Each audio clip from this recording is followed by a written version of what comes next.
बढ़ल दोनों कटा पाने जीपी पीले बड़े बनिया बिठले बड़े पाने जीपी पीले बड़े बनिया बिठले बड़े जातो जी रंगी है खोली चोली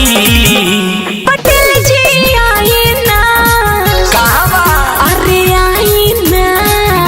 पटेल जी आए ना बनाई हमारा ढोढ़ी पर रंगोली पटेल जी आए ना बनाई हमारा ढोढ़ी पर रंगोली सुनी ना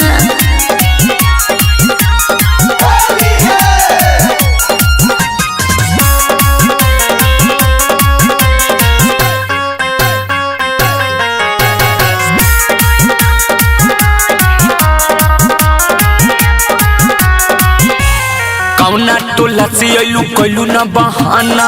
तू जो बन तो हो रंगले कराना चला जा काहे हो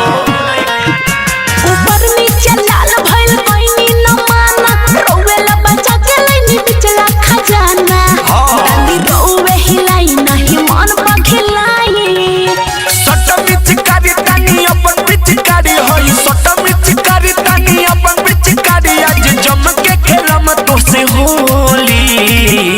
ए सिंह जी आई ना गाता उड़ा ले अरे आई ना ए सिंह जी आई ना बनाई हमारा ढोड़िए पर रंगोली ए सिंह जी आई ना बनाई हमारा ढोड़िए पर रंगोली सुनी ना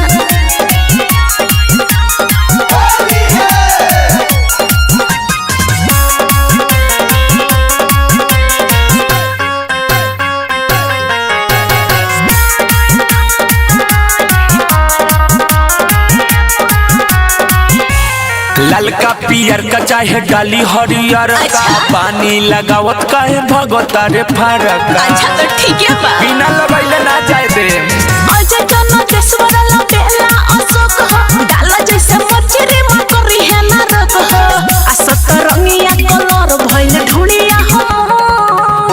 चाहता रुई है उम्र रंग बड़ा पिया सुन चाहता रुई है उम्र रंग बड़ा पिया दादा जोगीरा बोली यादव जी आई ना पिचकारी ले ले बानी आई ना